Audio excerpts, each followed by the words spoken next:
zijn conferentieperen. Peren hier van de boom. Bij de streekboer verkopen we al het fruit wat hier hangt. En ook wat producten wat we van het fruit maken, dus sap en wat jam en dat soort dingen. Wij gaan even de bestelling controleren of wij alles hebben. Voor Sneek en Wout Cent en Sibrandenburen. Fris zure handappels. Die hebben we hier. 1 taartappel. Ja, dat zijn deze. En 3 zoetzure handappels.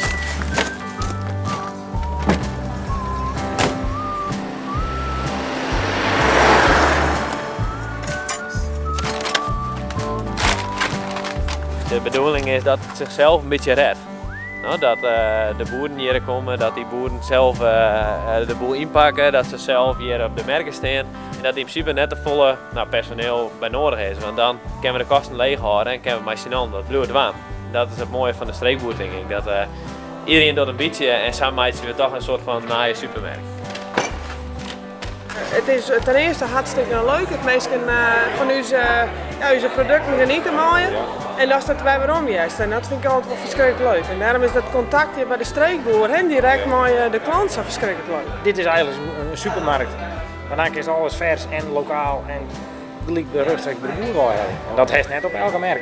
Maar is het financieel interessant voor jou? Ja, zeker. Want ik heb, doordat wij in Lauwert, Snits en in Heerenveen stenen, hebben wij eens gewoon een vaste omzet per week. Ja, dat is gewoon heel fijn, want dan kan je het van uw tijd weer uitbouwen. Het betalen via internet regelen. We hebben er vol minder werk van, ja, we moeten nog verpakken en buimken zien. Maar de betaling en alles, dat hoeven wij nu net maar te doen. En daar ben ik helemaal goed in, dus dat moeten ze maken hebben. We werken met alle boeren uit Friesland.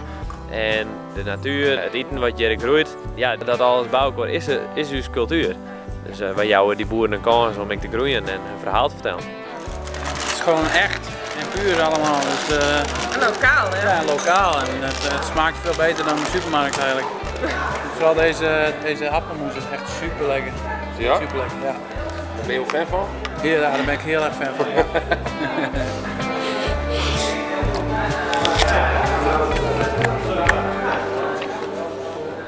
Lekker, ja.